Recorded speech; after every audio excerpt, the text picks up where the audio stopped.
You trust me, right, sweetheart? Oliver's voice was smooth, coaxing, almost rehearsed. His hand lingered over mine while his parents slid a thick contract across the polished mahogany table. Their eyes gleamed with quiet triumph, as if they were offering me a gift instead of demanding everything I'd ever worked for.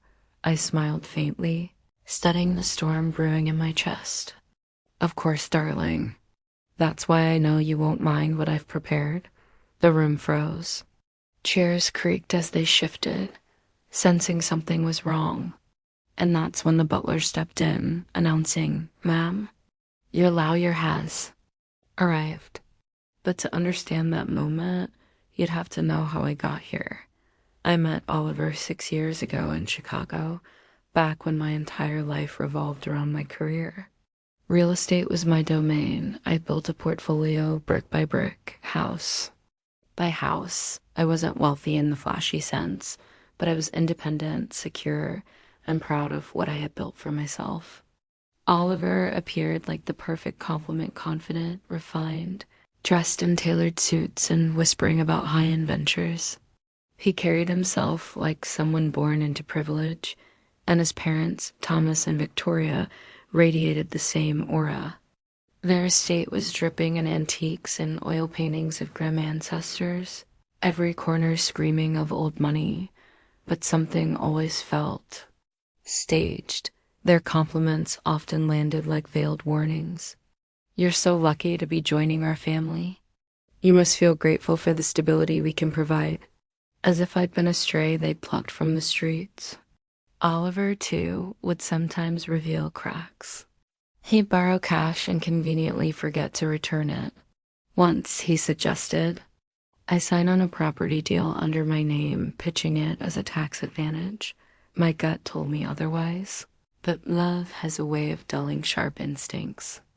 I brushed it aside, convincing myself I was being paranoid until that dinner. We'd been married for 2 years when they invited us over. The evening carried its usual grandeur wine worth more than some people's annual salary, candlelight dancing across silver platters. But beneath the surface, the air was taut, almost electric. Oliver was practically glowing, his mother watching me like a hawk, and his father, the ever-stoic patriarch, looked smug, as though tonight sealed some invisible deal. Mid-meal, Thomas cleared his throat and slid the contract toward me. "For the family's future," he said gravely. Victoria added a honeyed touch, her tone dripping with maternal concern. "A united front, darling, pooling resources. Security for all of us." I skimmed the first page. My stomach turned cold. They wanted everything: my savings, investments, real estate holdings, even my personal checking account transferred into a trust under their control. In black and white, they were asking me to sign my independence away. "It's just a formality." Oliver assured me, his grin wide, eyes fixed on me like a predator. "You trust me, don't you?" That was the moment something inside me snapped. I leaned back, inhaled slowly, and let a small, knowing smile curl my lips. "If that's the case," I said evenly, "then you'll love what I've already set aside in my safe deposit box." The silence was suffocating. Oliver's confidence wavered, his grin faltering. Victoria's hands tightened around her crystal glass, her knuckles bone white. Thomas's jaw tensed, betraying the first crack in his composure. They expected fear, maybe shock. What they hadn't anticipated was resistance. "What's in the box?" Oliver asked, voice low, edged with panic. Double quotes. "Oh, nothing too dramatic," I replied casually. "Just documents. A little insurance." Something I prepared before I ever walked down the aisle. Their faces were priceless. And right on cue, the butler reappeared. "Ma'am," he said softly, "your lawyer is here." Helen swept in, briefcase in hand, her calm professionalism filling the room with authority. "I understand there's a contract my client is expected to sign," she said, flipping it open without waiting for an answer. Victoria bristled, her voice sharp. "This is a private family matter." Helen didn't even glance her way. She scanned the pages, then chuckled under her breath. This isn't a contract, she said flatly. It's blatant financial exploitation. Oliver shifted in his seat. It's not like that. It is exactly like that, Helen interrupted, her tone like steel. If she signed this, you'd have unrestricted access to her accounts. You could liquidate her properties, drain every cent she owns, and she'd be left powerless. Victoria tried to recover, her tone syrupy sweet. It's about trust. Helen's expression hardened. Trust doesn't require total financial control. This document gives you withdrawal rights, the power to sell assets, to lock her out of her own money. You don't call that trust, you call that theft. Her words were a hammer striking glass, shattering their carefully constructed illusion. Oliver stood abruptly, eyes burning into me. Why are you doing this? He demanded. Why am I doing this? I repeated softly, my calmness laced with disbelief. You just tried to rob me of everything I've built. Victoria's voice faltered, sickly sweet. Honey, this is all a misunderstanding. No, I said, rising from my chair, my voice steady and cold. It isn't. I rose slowly from my chair, my pulse steady, but my decision final. I'm done here. Before I could step away, Oliver's hand clamped around my wrist tight, bruising, a silent threat cloaked in the guise of intimacy. The smirk he once wore had dissolved into a cold, merciless stare. His voice dropped low, sharp enough to slice through the air. Don't do this. You don't want to make enemies in this family. I yanked my hand free, meeting his gaze with defiance. Enemies? That's exactly what you've made yourselves. Victoria immediately changed tactics, her composure snapping like a mask. She let out a tremulous laugh, clutching her chest as though she were a tragic heroine. Darling, you're blowing this out of proportion. A simple misunderstanding, that's all. I stayed silent. Silence was more powerful than argument. Her voice softened, dripping with feigned concern. We only wanted to keep you safe. The world is dangerous. Fortunes can vanish overnight. We just wanted to protect you, protect all of us. Safe? My voice cut through her pretense. Safe from what? Myself? Helen folded her arms, unimpressed. If that were true, why is this trust structured to give my client zero control over her own finances? Thomas finally exhaled loudly, the sound meant to dominate the room. He fixed a sharp glare, first on his wife, then on his son, before addressing me with forced authority. This is unnecessary. Let's proceed like adults. I nearly laughed. Adults? You mean the kind of adults who swindle their own family? His expression hardened, shadows carving deeper lines across his face. They had counted on me panicking, on my emotions clouding my judgment. They had grossly underestimated me. That's when Victoria revealed her trump card. I suppose, she said, her sigh exaggerated. This means you're not interested in the inheritance either.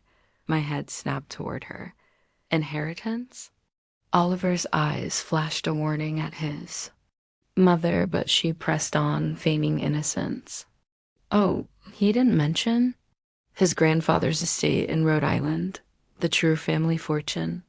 I felt Helen's gaze flick toward me, sharp and knowing. In that instant, we both realized the same thing. Their scheme wasn't just about my assets. The estate is still in probate, Victoria continued smoothly, but Oliver will soon have full control. Unless, of course, you insist on being difficult. The implication hung in the air like a blade. They thought I would leap at the chance to cling to their so-called fortune. Instead, all I saw was rot, a family that preyed on trust, twisting love into leverage. And Oliver, he had known all along. He never breathed a word. I turned to him, my voice barely steady. Were you ever planning to tell me? He ran a hand through his hair, eyes darting away. I was waiting for the right time, when things lined up better. Better for who? My words sliced the air. He said nothing because the truth was plain. He never would have told me at all, Dot. We left that estate without so much as a goodbye, Dot, in the car. Helen rubbed her temples, her sigh heavy with meaning. You know what this means, don't you?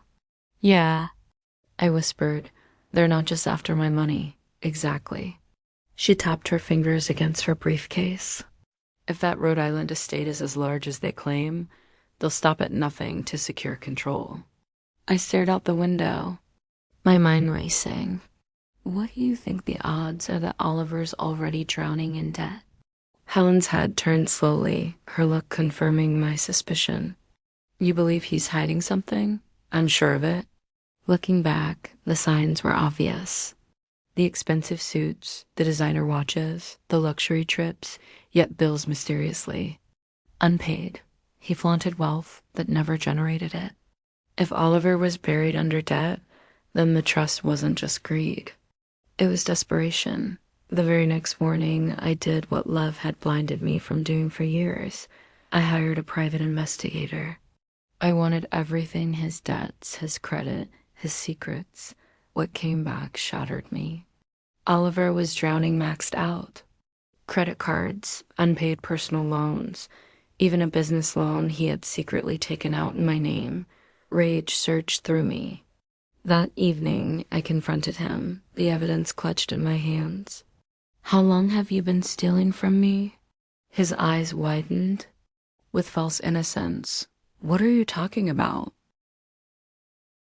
I hurled the documents at him. You took out a loan in my name. You've been lying, covering your debts, and you wanted me to sign over everything so you could clean up your mess. For once, he didn't bother to deny it. Instead, he laughed. A bitter, hollow laugh that made my skin crawl. You were always so cautious, he sneered. I thought you'd eventually understand that we needed to be practical about our future. But you just don't get it, do you? My heart slammed against my ribs. So you planned this from the start? He met my gaze, expression unreadable. You have no idea what you've started? A chill ran through me. Is that a threat? He didn't answer. Just one cold glare before grabbing his coat and slamming the door behind him. I stood there, fists clenched, anger burning hotter. Then fear. If he thought this was the end, he was mistaken. The following morning, exhaustion clouding my eyes, the puzzle pieces finally aligned. Every warning sign, every light, it all led here. That's when Helen called. Come to my office. Immediately. Her voice was tight, urgent. I didn't ask questions. I drove. When I arrived, she pushed a file toward me. You're not going to like this, she warned. I flipped it open. My stomach dropped. There were photographs, 2 women, both breathtaking, both younger than me. Simone, Nicole, Oliver. Was lying about more than money, Helen said quietly. Simone was with him 2 years ago. He promised her marriage, took out a loan in her name, drained her savings, then disappeared. My throat went dry. And Nicole? Helen's expression turned grim. She was last year's target. He didn't end it. He's still with her. Engaged, in fact. The room spun. Engaged? He's married to me. Helen nodded grimly. He proposed to Nicole. Their wedding is set for 6 weeks from now. I couldn't breathe. My husband, my partner, had been running the same con on multiple women, and suddenly it all clicked. The Rhode Island inheritance. The obsession with legal ties. The desperation. Oliver needed to stay married, not out of love, but as a key. A key to unlock the fortune waiting for him. That's when it finally clicked. Why Oliver had lined up a replacement for me. This wasn't just about siphoning my money. It was part of a grander, darker scheme. I knew I had to warn Nicole. Helen discreetly arranged a meeting at a quiet cafe the following afternoon. The moment Nicole walked in, my heart twisted. She radiated a glow of someone in love, blissfully unaware she was betrothed to a predator. I introduced myself in the second. I mentioned Oliver's name. Suspicion flickered in her eyes. How do you know him? She asked, wary. Because, I said softly, sliding my wedding band onto the table, he's my husband. The color drained from her face. That's impossible. I'm afraid it isn't. Her trembling fingers dug into her purse. She pulled out her engagement ring and set it beside mine. Identical. The truth hit her like a physical blow. Tears welled in her eyes as she broke, confessing everything. Oliver had told her about an inheritance, how he needed to be married to access it. He'd promised Europe, luxury, a fresh start. He'd already taken her savings. Rage surged through me, but I steadied myself. Are you still in contact with him? She nodded, wiping her cheeks. Yes, he's taking me to meet his parents this weekend. I exhaled slowly. Perfect. Let's give him a surprise. Nicole agreed to play along. She kept texting him sweetly, feigning her excitement about their fabricated future. Meanwhile, I dug deeper. A forensic accountant traced an offshore account under Oliver's name, stuffed with laundered money. The debts I'd uncovered barely scratched the surface. And his parents. They didn't even legally own that Rhode Island estate yet. Probate tied it up. They needed Oliver, married to cement their control, which meant their entire empire was built on quicksand. The night of the grand dinner came. Oliver thought he was bringing his glowing fiancée to meet his noble, approving parents. Instead, he was walking into a trap. Nicole and I arrived together. I stepped into the dining room first. Thomas and Victoria sat at the head of the table, wine glasses poised, looking every inch the monarchs of their private kingdom. The moment Victoria's eyes landed on me, her smile vanished. What are you doing here? She hissed. I offered a serene smile. Oh, I wouldn't dream of missing family night. Right on cue, Oliver appeared, his hand resting possessively on Nicole's arm. His steps faltered, his face drained white. As he registered the sight, his wife and fiancé side by side. Babe, he stammered to Nicole, voice cracking. Why is she here? Nicole's arms crossed, her tone ice. You tell me. The air grew thick with tension. Victoria rose sharply, her voice trembling with rage. This is absurd. I will not have this spectacle at my table. I chuckled. Oh, I think you'll want to hear every word. Helen stepped forward, a folder in hand. Shall we begin with fraud, she said evenly, and then move on to bigamy? The room erupted. Victoria gasped, hand to her throat. Thomas slammed his glass onto the table, crimson wine splattering like blood. Nicole hurled her engagement ring at Oliver, and he just stood there, eyes burning with hatred in my direction. The mask was gone. The scam lay in ruins. Victoria recovered. First, venom in her tone. Where did you dredge up these absurd lies? Helen calmly placed the folder on the table, spreading out papers. Bank records, loan applications, forged signatures, including a business loan taken in his wife's name without her consent. That alone is a felony. Oliver flinched. Victoria slammed her palm down. This is a private family affair. No, I said firmly. It stopped being family business when you tried to strip me of everything. Now it's criminal. Nicole's voice shook with anger, but she found her strength. And what about the bigamy, Oliver? I was engaged to you while you were already married. Was any of it real? Oliver rose slowly, his chair scraping against the marble floor, his voice soft and trying to reclaim its charm. Nicole, I can explain. She let out a bitter laugh. Please try. His eyes darted around the room, searching desperately for an escape. Yes, I was still technically married, but it wasn't what you think. That marriage was already over. He gestured vaguely in my direction, refusing to meet my eyes. We're just finalizing the details. A sharp laugh escaped me. Finalizing? You mean the part where you tried to trick me into signing away everything I own? Doesn't sound finished to me. Nicole's voice trembled, but her eyes were sharp with betrayal. Everything you said, the life we'd build, the dreams, the wedding, was it all a lie? For a fleeting second, something human crossed Oliver's face, guilt, maybe panic, but it vanished as quickly as it came. I meant it, he said hoarsely. I wanted that future with you. While still married? She spat. He had no answer. Victoria's fury snapped back to me, her face twisted. You orchestrated this humiliation. You're trying to ruin us. I couldn't help but laugh. Ruin you? You did that yourselves. I just made sure the truth saw daylight. Oliver, silent until now, suddenly exploded. You think you've won? His voice thundered, low and menacing. His eyes locked on mine with unbridled hatred. You've loved this, haven't you? Holding the purse strings, making me crawl to you for scraps. You enjoyed it. My eyebrows arched. That's one way of describing me protecting myself from a liar who bleeds everyone dry. His face tightened, rage flickering hotter.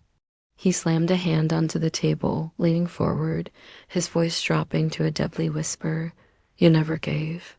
Leaned forward, eyes blazing, and slammed his fist against the table so hard the silverware jumped. I was your husband, he spat, voice shaking with fury.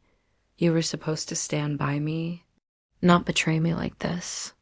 She staggered back, a step, her breath catching, startled by the sudden violence in his voice. Across the table, another woman looked stricken, her face pale with shock. Then, for the first time all evening, the quiet man at the end of the table spoke.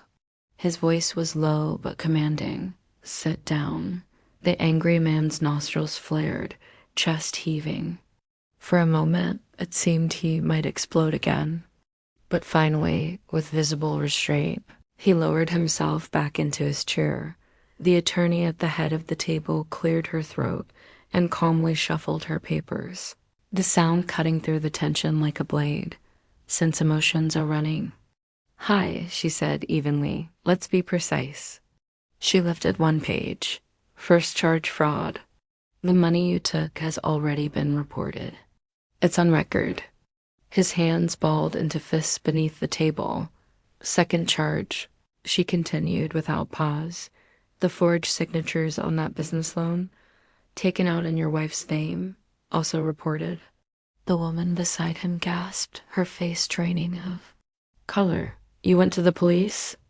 I met the man's burning gaze across the table.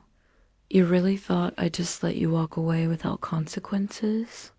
A tremor rippled through his hands. The attorney didn't falter. Third matter, the Rhode Island estate. The inheritance you were so certain would save you. The probate court knows more than you realize about your families. Extensive debts. The quiet man's head snapped. Up, what debts? The attorney allowed herself the faintest of smiles. You didn't know? Your assets are frozen. The room fell silent. A suffocating hush pressed down on everyone at the table. The woman's voice cracked as she whispered, No, that can't be. I'm afraid it can, the attorney said, clicking her pen with deliberate calm. The truth is, the real reason you pushed so hard for this merger of assets was desperation to bail yourselves out of a financial disaster. The woman shot to her feet, her voice sharp, but her trembling hands betrayed her. Lies. But everyone could see the truth in her eyes. She spun on the man beside her, venom dripping from her words. You fool. All you had to do was secure this arrangement, and now you've destroyed everything. He sneered, bitterness etched in every line of his face. Don't you dare blame me. This was your plan as much as mine. You were supposed to deliver. Her voice rose, brittle and furious, while he seethed in silence. At the end of the table. The quiet man rubbed his temples, looking as though the weight of years had suddenly collapsed upon him. The younger woman's voice trembled as she pointed, a shaking finger across the table. I want him in handcuffs. Don't worry, I told her, my own voice steady. It's already happening. The man whipped his head toward me, panic flashing across his face. You wouldn't dare. I leaned forward, unblinking. Watch me. And then sirens wailed. Outside, their echo slicing through the night, he has taken away that very evening: fraud, identity theft, bigamy. More than enough to keep him caged for years. His family's grand estate didn't survive long either. Within months, foreclosure swallowed it whole. The next day, I raised a glass in quiet celebration. Some say revenge solves nothing, that it's hollow, empty. But standing in that moment, watching justice finally fall where it belonged, I knew. Better, because when someone tries to break you, sometimes the sweetest victory is making sure their ruin echoes louder than the pain they caused you.